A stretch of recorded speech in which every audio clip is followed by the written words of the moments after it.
굳이 오늘 이 주제랑 약간 맞는 게 있습니다. 오늘 주제가 욥의 과거와 현재와 미래거든요. 그런데 여기에 이런 글이 있는데 잠깐 읽어드리겠습니다. 제목이 선물입니다. 단어 읽지 않고 이렇게 되어 있습니다. 스펜서 존슨 박사가 쓴 선물이란 책이 있습니다. 한 소년이 성인이 되기까지 세상에서 무엇이 가장 소중한 선물일까 생각하면서 그것을 찾아 헤매는 내용입니다. 소년은 지혜로운 노인을 찾아가 그 답을 물었지만 노인은 대답해 주지 않습니다. 그러면서 노인은 말합니다. 세월이 가면 알 거다. 내 스스로 경험하면서 배워가야 하느니라. 자, 이게 아직 여러분들이 아직 읽지 않았을 것입니다. 이게 한 1월 24일 정도, 3일 정도 가면 나오는 내용이에요. 자, 그러면서 나중에 이제 이 책을 통해서 알게 되는데 가장 귀한 선물은 현재다. 왜냐? 영어의 프레젠트도 현재지만 선물도 된다. 자, 그래서 스펜서는 선물이라는 책을 통해 현재가 최고의 선물이라고 말하는 것입니다. 이렇게 합니다. 현재는 지나가고 소멸되는 것입니다. 영원한 생명 안에서 현재만이 의미가 있고 소멸되지 않는 날입니다. 그러므로 부활하신 예수 그리스도를 만나 영원한 생명을 얻는 사람에게만 현재는 최고의 선물이 할 수 있습니다. 사실 이 시간에 대해서 저도 이제 시간이 뭐냐 도대체 이걸 좀 깊이 있게 좀 살펴보려고 요즘에 자료가 많거든요. 그래서 최고의 우리나라 카이스트 교수가 시간에서 강의를 한 내용을 들었습니다. 한 시간인가 2시간인가 듣고 나서 도대체 무슨 말을 하려는지 의미하고자 하는 건 알겠는데 머리에 안 들어와요. 그만큼 어떻게 보면 우리가 우리 스스로도 많이 말하고 또 답하고 또 시간을 쓰고 있지만은 이게 뭔지 모르겠어요. 이게 딱 쉽게 설명이 안 돼. 너무 어려운 것 같아요, 이거는. 그렇지만 우리는 이제 실용적으로 또는 이렇게 설명하는 데는 쉽지 않습니까? 과거, 현재, 미래. 사실 과거는 지나갔고 그거는 우리 손을 떠났고 고칠 수 없습니다. 미래는 아직 오지 않았고 그러나 현재는 우리는 결정할 수 있습니다. 그래서 아마 이분도 똑같은 것 같아요. 현재만이 최고의 선물이다. 왜냐? 지금 할 수 있으니까. 구원도 지금 받을 수 있거든요. 또 주님을 섬기는 것도 지금 할 수 있습니다. 지나간 과거는 아무 소용 없습니다. 그거는 우리 평가가 아니고 하나님의 평가니까. 자, 그래서 이 문제를 가지고 한번 욥이 지금 욥기에서 지금 보여주고 있는 이 주제를 한번 찾아보도록 하겠습니다. 욥기 29장 31절에는 욥이 살아왔던 과거, 그 다음에 현재, 앞으로 있을 일이 이렇게 연결이 되어 있어요. 사실 이게 우리가 말을 하지만은 좀 있으면 또 과거가 되잖아요. 그러니까 이 연결고리가 참 어려워요. 이게 어디까지가 과거고 어디까지가 현재고 어디까지가 무엇이 아직 오지 않은 미래인가, 이거는 좀 어렵습니다. 그렇지만 우리는 지금 현재를 살고 있는데 모든 사람들은 다 동일하게 지나온 과거가 다 있습니다. 그런데 이게 개인적인 것뿐만 아니고 국가도 마찬가지입니다. 국가도 희한하게 과거에 융성했던 나라가 한번 과거에 이뤘으면은 회복이 잘 어려운 것 같아요. 그걸로 끝나요. 다시 회복되는 나라는 거의 없습니다. 예외적으로 그런 나라가 있습니다. 앞으로. 이스라엘은 과거에 솔로몬의 영광, 다윗의 영광 있거든요. 나중에 망하다가 다시 지금 현재입니다. 앞으로는 천년왕국의 영광이 또 있습니다. 그러니까 몇 나라를 제외하고는 그런 게 없는 것 같습니다. 혹시 학교 다닐 때 클래식 기타 혹시 들어봤는지 모르겠네요. 아람브라 궁전의 추억이라는 클래식 기타 보면은 들으면은 그냥 감성을 자극하잖아요. 그래서 저는 이걸 읽을 때 건성으로 읽어서 아브라함의 궁전의 추억으로 이렇게 아람브라의 궁전의 추억인데 아브라함이 언제 궁전을 지었나? 자세히 보니까 이게 이제 아라브라 그러더라고요. 붉은 성벽이라는 뜻이래요. 근데 이제 인터넷 찾아보시면 아시겠지만은 이게 이제 이베리아 반도, 지금 이게 현재 포르투갈, 스페인, 그라나다라는 지방의 마지막 이제 이슬람 왕국의 수도 궁전이기도 합니다. 그런데 이제 이 작곡가가 이제 아마 이 궁전을 둘러보고 그 과거에 화려했던 마지막 어떤 어떤 이슬람의 그 왕조에 대해서 야, 과거에 이런 호사를 누리고 살았구나 하면서 이렇게 과거를 회상하면서 이제 어떻게 봅니까? 그 곡을 만들었다 합니다. 뭐 나중에 혹시라도 시간 나시면 한번 가보세요. 저는 도저히 못 갈 것 같아요. 자, 시간도 없거니와 돈도 없거니와. 오늘 하고자 하는 말은 흘러간 과거입니다. 그런데 이 과거가 현재를 어떻게 도와줄 수 있냐 이거죠. 이미 흘러갔는데 사실 흘러간 과거는 그냥 교훈으로 남을 뿐이지 지금 현재 우리가 이것 때문에 뭘 힘을 얻고 그럴 수는 없습니다. 자, 욥도 똑같은 과정을 겪습니다. 사실 이 욥이 한 개인이지만은 이 욥을 통해서 우리가 얻는 교훈은 어마어마합니다. 그러니까 성경이 이제 기록이 돼 있죠. 자, 다시 한번 말씀드리지만은 욥의 배경은 잘 알려져 있지 않습니다. 그렇지만은 특이하게도 70인역 욥기 42장 17절이요. 70인역은 깁니다. 뒤에 정보가 들어 있어요. 어떤 정보가 들어 있냐면은 욥이 아브람과 이삭과 에서 그다음에 세라, 요바 이렇게 해서 5대손으로 나와요. 이거는 여기만 나와요. 다른 데서는 찾을 수가 없어요. 물론 성경이 아니기 때문에 여기다 권위를 둘 수는 없지만은 창세기 36장에서 31절, 33절 이게 좀 맞습니다. 지금 이때는 아브라함과 이삭과 야곱으로 흘러가잖아요. 이때는 이제 야곱의 자손들은 나중에 어디로 갑니까? 애굽으로 가서 거의 400년 동안 살잖아요. 그러니까 뭐 이때는 뭐 나라가 어디 있겠습니까? 그런데 놀랍게도 이 에돔의 후손들은요, 이 에돔 쪽에 가서 굉장히 그 좀 강력한 왕국을 비슷하게 이뤘던 것 같아요. 자, 창세기 36장 여기서 이렇게 되어 있습니다. 어떤 왕이 이스라엘 자손을 통치하기 전에 에돔 땅에서 통치하던 왕들이 이러하니라 그러면서 보올의 아들 벨라가 에돔에서 통치했는데 그의 도시 이름은 딘하바더라. 벨라가 죽음에 보스라의 손 세라의 아들 요밥이 그를 대신하여 통치하였고, 여기 보면 세라의 아들 요밥, 이게 이제 바로 욥이라고 합니다. 아버지가 세라로 이렇게 나와요. 근데 성경하고 약간 이 정보가 맞아 떨어져 갑니다. 그러나 이때 에돔의 통치는 무슨 아버지 아들 이렇게 떨어진 게 아니고 어떤 약간 강력한 지도자가 오면은 어떤 이제 통치력을 갖는 것 같아요. 그러니까 어쩌면 욥도 이때 당시 때 굉장히 큰 어떤 권세를 갖고 있지 않았나 생각이 들어요. 자, 이걸 한번 보시면은 흘러간 과거를 기억할 수 있습니다. 이거 보시는 것은 페트라예요. 나바티아 왕국의 수도라고 하는데 이거하고 물론 이제 에돔 족속하고 큰 관련은 없어요. 그렇지만은 지명은 비슷해요. 아마도 에돔 족속은 그 지형적인 위치, 아카바만으로 들어가면은 물자가 이제 육지를 타고 또 왕의 대로를 타고 이제 올라가거든요. 그러니까 아주 기가 막힌 그런 교통의 요충지를 잡고 있습니다. 에돔 족속이. 근데 땅은 척박해요. 그렇지만은 아마 이 사람들은 여기서 그 중기의 모욕으로 엄청난 부를 이뤘을 것이 이제 짐작이 돼요.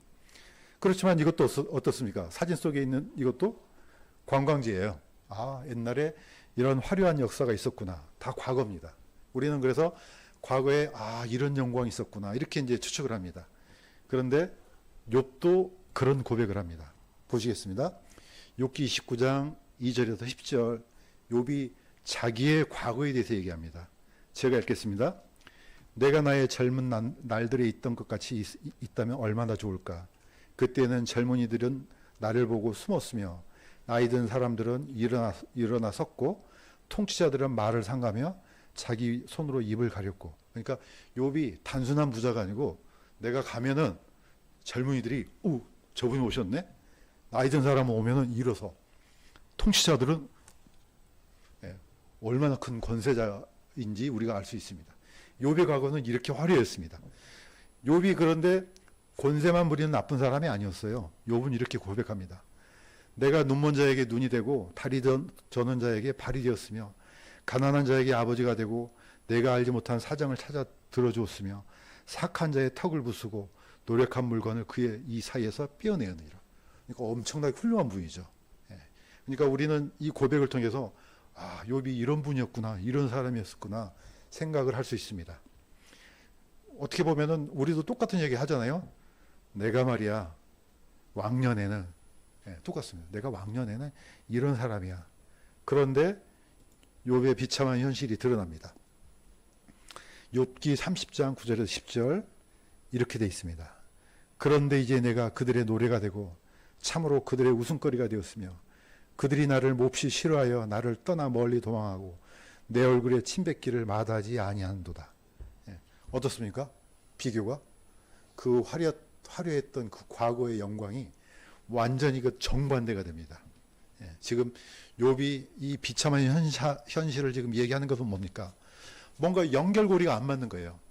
자, 연결이라는 것은 과거에 내가 이렇게 했기 때문에 현재 이 결과가 이렇게 이어져야 되는데 이어지지가 않는 거예요. 내가 이렇게 살아왔었는데 이게 말이 돼? 이게 욥도 이해가 안 되는 겁니다. 욥 30장 19절에서 20절 이거는 같이 한번 읽겠습니다. 시작. 그분께서 나를 수렁에 던지셨으며 내가 먼지와 재같이 되었도다. 내가 주께 부르짖으나 주께서 내 말을 듣지 아니하시며 내가 일어서나 주께서 내게 관심을 두지 아니하시나이다. 본인은 그렇다 치지만은 하나님도 전혀 관심이 없습니다. 이게 욥의 생각입니다.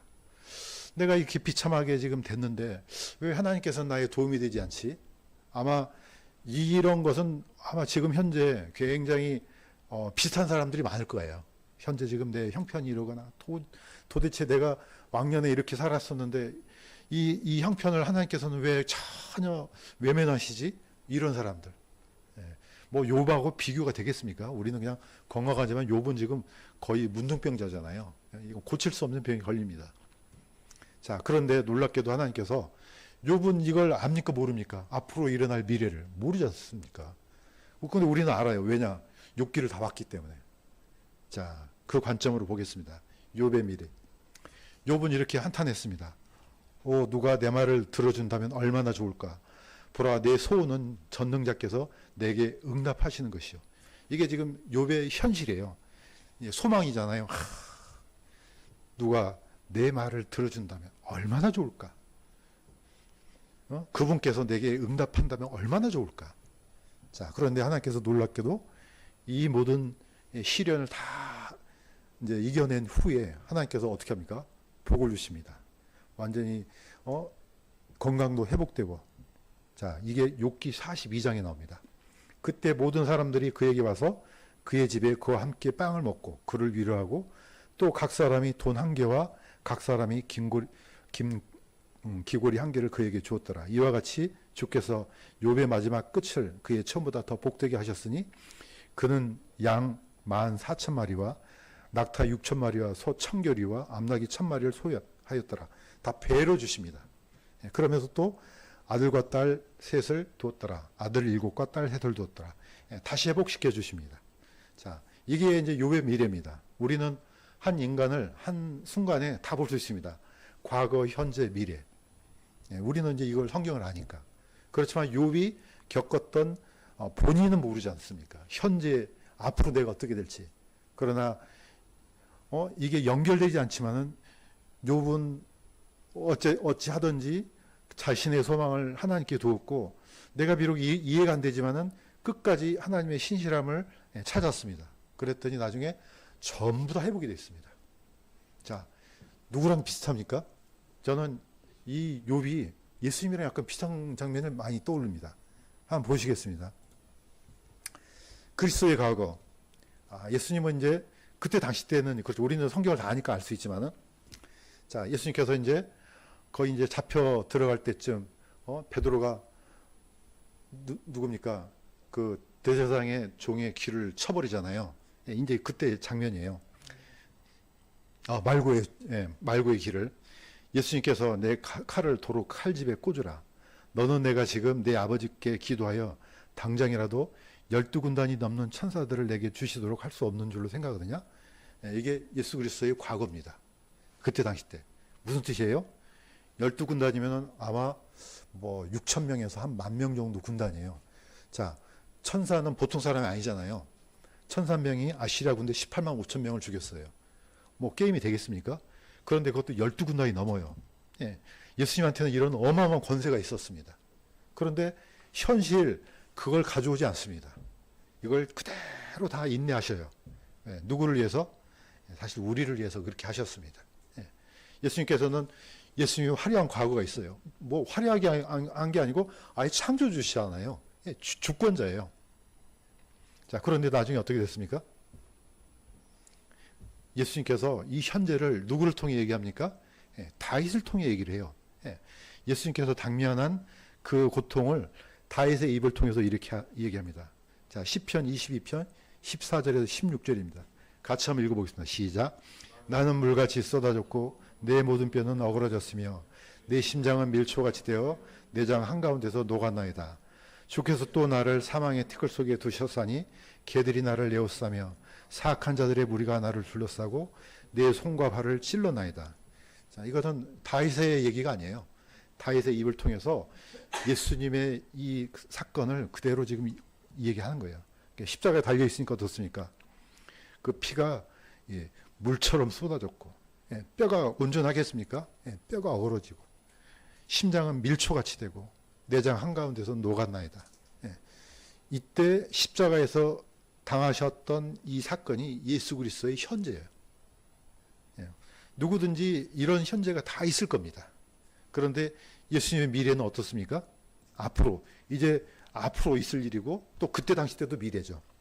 계시록 19장 14절에서 15절 같이 한번 읽겠습니다. 시작. 하늘에 있는 군대들이 희고 깨끗한 고운 아마파 옷을 입고 흰 말을 타고 그분을 따르더라. 그분의 입에서 예리한 검이 나오는데 그분께서 그 검으로 민족들을 치시고 또 철장으로 그들을 다스리시니라. 이제는 그분은 모든 게 다 끝났습니다. 이것만 있습니다. 그 옛날 12군단이 넘는 군대가 있었습니다. 아마 그 군대인지 아니면 딴 군대인지 모르겠지만 어쨌든 하늘에 있던 군대들이 예수님을 따릅니다. 흰 말을 타고. 뭐 문자 그대로 보면 이렇게 오신다는 거예요. 얼마나 장엄하겠습니까? 자, 똑같습니다. 모든 사람들은 다 과거, 현재, 미래가 있습니다. 아까도 얘기했던 것처럼 현재가 왜 중요하냐? 우리한테 중요합니다. 왜? 우리는 과거를 고칠 수 없어요. 이미 지나갔어. 사실 어제 일도 우리가 어떻게 할 수가 없어요. 끝난 거예요. 그거는 하나님의 평가 아래에 들어가 버리는 것이지 우리가 과거로 돌아가서 어떻게 할 수가 없어요. 중요한 건 현재라는 거죠.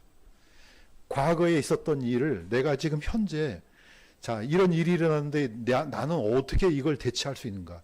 오늘 결정할 수 있거든요. 그래서 죽은 개가 살아있는 사자보다 낫다. 이게 왜 그렇습니까? 사자인데 죽었어요. 무슨 소용이 있어요? 뭐 사자가 아니라 무슨 뭐 사자 뭐라도 돼도 죽어버리면 무슨 소용이 있어요. 그러나 살아있는 개는 지금 할 수 있거든요. 뭐든지. 내가 비록 사자가 아니라도 살아있으니까 뭐 먹을 것도 찾기도 하고 뭐라도 할 수 있어요. 똑같습니다. 사람 살아있다. 생명이 있다. 이건 엄청난 복이에요. 왜냐? 지금 뭔가를 할 수 있거든요. 저는 늘 이 생각이 나요. 지금 죽은 지 1년도 안 됐지만 아니 몇 개월도 안 됐죠. 친구 생각이 나는 거예요. 뭘 할 수 있을까 내가 아니고 그 친구는 뭘 할 수 있을까? 아무 소용이 없습니다. 5급 공무원이었어요. 미래가 아주 밝았어요. 뭐가 부족합니까? 벌어놓은 것도 7억이나 돼요. 엄청난 부자예요. 그게 무슨 소용이 있습니까? 아무 소용 없습니다. 그 친구는 지금 이게 현재예요. 비참하지 않습니까? 그러니까 이게 현재가 중요한 겁니다. 그래서 우리의 과거도 똑같습니다. 우리도 이렇게 되어 있습니다. 에베소서 2장 12절에는 자 우리의 과거를 이렇게 기록했습니다. 같이 한번 읽겠습니다. 시작. 그때 너희는 그리스도 밖에 있었고 이스라엘 연방 국가 밖에 있던 외인들이며 약속의 언약들에서 분리된 낯선 자요 세상에서 소망도 없고 하나님 밖에 있던 자들이었으나 쭉 나갑니다. 자 사실 우리 이방인들은 이스라엘은 그렇다 쳐요. 우리는 이스라엘도 아니잖아요. 여기 뭐 어떻게 근접하기나 했습니까? 구약 성경을 뭐 알긴 했습니까? 아무것도 몰랐어요. 아예 뭐 천국과 지옥 이런 지식도 없었어요. 아무것도 없고. 그랬다는 거죠. 우리는 과거에 그리스도 밖에 있어서. 뭐 어떻게 보면 그냥 살아있으니까 살아있는 자지 무슨 소용이 있습니까? 자 그렇다면은 각 그리스도인들 우리뿐만 아니고 그때 당시 때 살아있었던 그리스도인들은 어떻겠습니까? 어떤 사람들은 뭐 현재가 그때 살았던 사람들 중에 뭐 잘 먹고 잘 사는 그리스도인들도 있었지만은 대부분의 그리스도인들은 그렇지 않았습니다. 보시면 아십니다. 자, 특별히 사도 베드로에 대해서 얘기를 합니다. 자, 사도 베드로는 갈릴리에서부터 예수님을 따랐습니다. 이 고백이 어떻게 보면 사실이죠. 베드로가 벗어서 우리가 모든 것을 버리고 주를 따라싸우니. 그러니까 그 인생을 거기다 걸은 거예요. 자신이 앞으로 어떻게 살고 뭘 하고 이걸 다 어디다 맡겼습니까? 예수님한테서 맡긴 거예요. 그러니까 다 버리고 따랐습니다. 한 가지 의문이 드는 거예요. 그러면 나중에 우리는 뭘 얻지? 여기에 대한 대답이 뭐였습니까? 예수님이 나중에 너희들은 12지파를 통치한다, 재판한다. 이거는 엄청난 권세예요. 물론 이제 뭐 이 정도 권세뿐이겠습니까? 더 많은 권세도 주시겠죠. 그러나 현실적으로는 예수님이 분명하게 12사도한테 약속하셨어요. 12지파를 다스린다는 약속을 주십니다. 이게 그때 당시 때 사도들이 가지고 있던 미래에 대한 겁니다. 우리도 어떻게 보면은 이 땅에 살면서 그리스도인들이 세상에서 직장 생활하는 게 쉽습니까? 차라리 믿지 않으면은 똑같이 하죠. 그냥 뭐 똑같이 욕하고 똑같이 막 대하고. 그런데 기울어진 운동장이잖아요. 그들이 욕해도 우리는 같이 욕하면 안 되고, 그들이 막 술 먹고 난리 피워도 우리는 그렇게 하면 안 되고. 얼마나 어렵습니까? 그들이 불법적으로 뭔가를 해도 우리는 그냥 그렇게 하면 안 되잖아요. 이게 그리스도인들이 현실이거든요. 똑같습니다. 저는 이게 높낮이 또는 환경의 차이가 있지만은 다 똑같다고 봅니다. 그만큼 그리스도인들은 이 땅에 살면서 굉장히 불리한 삶을 살 수밖에 없습니다. 이거는 뭐 인정할 수밖에 없습니다. 우리가 지금 먹고 사는데 문제가 없다 하지만은 똑같은 겁니다. 자, 그러면은 앞으로 우리의 미래는 어떻습니까? 분명히 예수님께서 이렇게 약속해 주셨습니다. 계시록 20장 6절 같이 한번 읽겠습니다. 시작. 첫째 부활에 참여한 자는 복이 있고 거룩하도다. 둘째 사망이 그들을 다스릴 권능을 갖지 못하고 도리어 그들이 하나님과 그리스도의 제사장이여 천년 동안 그분과 함께 통치하리로다. 아멘. 아멘입니다. 이거는 기록이 됐어요. 누구도 바꿀 수 없습니다. 아예 픽스가 됐어요. 첫째 부활에 참여하는 자, 구원받은 사람이죠. 부활이 약속이 되어 있습니다. 그 다음에 둘째 사망이 그들을 다스릴 권능을 갖지 못하고, 둘째 사망이라는 것은 영원한 지옥 안 갑니다. 이거는 아예 그냥 약속이 되어 있습니다. 대신에 하나님과 그리스도의 제사장이 되어 천년 동안 그분과 함께 통치하리로다. 뭐가 약속이 되어 있습니까? 통치권이 약속이 되어 있습니다. 이거는 분명한 거예요. 세상의 왕국은 무너지죠. 반드시 무너지게끔 돼 있어요. 물론 이제 세상이 우리가 기도하는 것은 무너질 때 무너지더라도 그 안에 혹시라도 잃어버린 영혼들이 주님을 찾아서 영원한 생명을 찾기를 바라는 이 기도는 우리가 끊임없이 합니다. 그렇지만은 성경에 나와 있지 않습니까? 세상 왕국이 무슨 유토피아가 됩니까? 그렇게는 안 됩니다. 아무리 기술이 발달하고 뭐 제도가 발달하고 법이 발달하고 뭐 별의별 게 나온다 할지라도 세상은 그냥 망하는 쪽으로 갈 수밖에 없습니다. 이건 성경에 기록이 돼 있어요. 그건 우리가 어떻게 할 수 안 돼요. 그러니까 우리는 뭐 하는 겁니까? 그 사이에 혹시라도 불쌍한 영혼들이 하나님께 돌아오는 이 기회를 달라는 거죠. 우리가 국가와 민족을 위해서 기도한 게 뭡니까? 우리나라가 막 강성해져 갖고 세상 막 지배하고 그렇게는 안 됩니다. 기도하는 것은 그래도 최소한 주님이 오시기 전까지는 안정이 돼야지 사람들이 이런 기회를 얻지 않냐 이겁니다. 그래서 우리는 늘 기도하는 이유가 그런 겁니다. 뭐 우리나라가 세계 부국 막 강국이 돼가지고 막 다른 나라를 다스리고 그러면 저도 그런 소망이 있으면 좋겠어요. 그렇지만 성경을 보면은 그렇게는 안 됩니다. 자, 그래서 욥의 우리는 일생을 과거와 현재와 미래를 한눈에 살펴봤습니다. 우리는 이제 욥 자신이 당면한 것은 우리가 어떻게 도와줄 수는 없습니다. 욥은 이미 그 인생이 끝났습니다. 지금 어디 있습니까? 하늘에서 편히 쉬고 계십니다.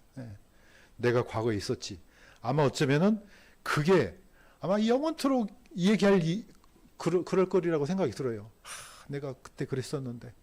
그러면서 그 얘기하면서 또 얼마나 많은 또 기쁨이 일어나겠습니까? 그러니까 자, 이게 중요하다는 겁니다. 우리한테 왜 하루가 중요하냐? 지난 시간에도 얘기했죠. 이 하루하루가 중요한 이유가 그거예요. 이 하루하루 우리는 뭔가를 할 수 있습니다. 근데 뭔가를 할 수 있는데 안 하면요, 그거는 다 소멸되는 겁니다. 그래서 뭐 이제 앞으로 원대한 꿈을 꾸고 우리가 뭔가를 막 준비하는 것도 좋지만은 지금 내가 할 수 있는 이 하루를 어떻게 보내느냐가 더 중요하다는 거죠. 그래서 오늘 우리는 지금 수요 예배 때문에 이렇게 모였습니다. 저는 이건 최고의 탁월한 선택이라고 봅니다. 이렇게 예배드리고 주님께 기도하고 또 이 말씀으로 위로받고 또 주를 찬양하고, 우리가 뭐 3시간 4시간씩 예배드릴 수는 없습니다. 그렇지만은 우리한테 주어진 이 시간을 최선을 다해서 주님께 드리고 또 우리가 할 수 있는 일을 한다면은 그것 자체가 하나님께 큰 기쁨이요 또 우리가 누리는 큰 영광이라고 생각됩니다. 그래서 이 짧은 시간, 우리에게 주어진 시간이 얼마 남지 않았지만은 이 시간, 남은 시간을 최대한 주님을 위해서 사용하다가 주님을 맞이하기를 주님의 이름으로 간구드립니다.